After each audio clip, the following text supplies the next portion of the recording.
Now I love bioactive enclosures. I love them. I have several myself. It took me a few years to get involved with the bioactive, but I'm going to tell you right now, bioactive is a great option for many applications, but sometimes bioactive doesn't work. And I'm going to tell you of one example right now, and we're going to talk about a very, very rare gecko, Bavayia sauvagii.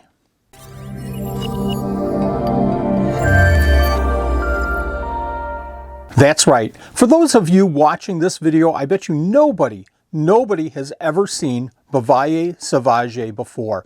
This is an extremely rare gecko, and there's no information on the internet.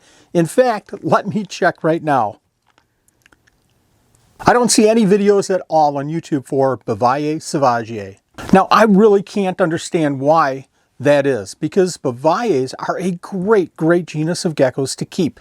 They're actually very, very closely related to the whole crested gecko complex. Crested geckos and leeches and saracinorums.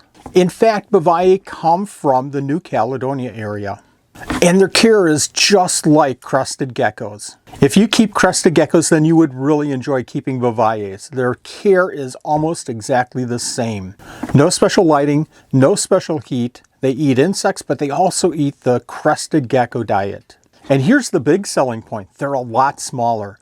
Bavayia only get to be about 2 to 3 inches in length. But now you're saying, Wally, there's got to be a con in there somewhere. Well, there is one catch. They are super quick. They're not like crested geckos where you can handle them easily. They're more like, if you know the animal, saracinorums.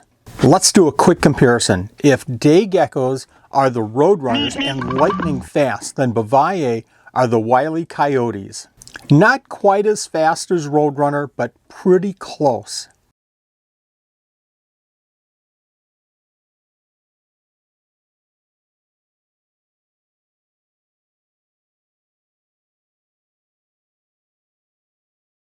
So again, the cool thing is that they're very small, and I kept mine in a 12 by 12 by 18, a male and a female, and it worked out really well.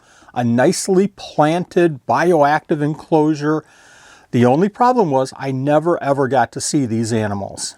For a year and a half, these animals did great in that setup. I would see the food gone, I would see the animals occasionally, and they were nice and healthy. And you know that I'm a breeder and I'd like to see some babies from all the animals that we keep. A year and a half and no babies.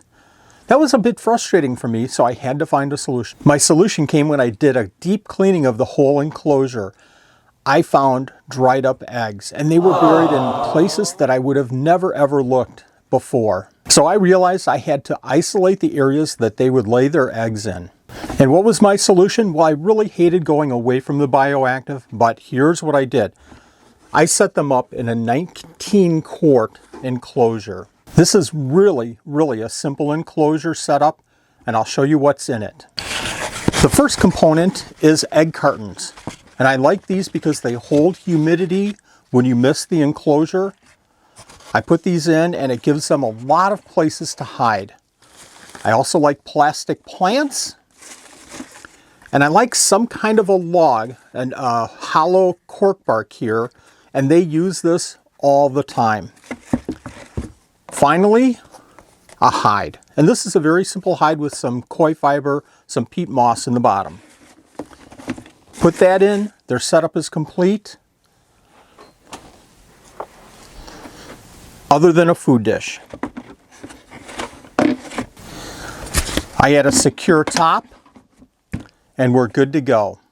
Now, how frustrated was I that I didn't find any eggs in that enclosure? Well, when I did that deep clean, instead of finding the one male and the one female, I found another female. So that meant that they were breeding. It just meant that I wasn't finding the eggs. How successful has it been setting them up in this 19-quart enclosure?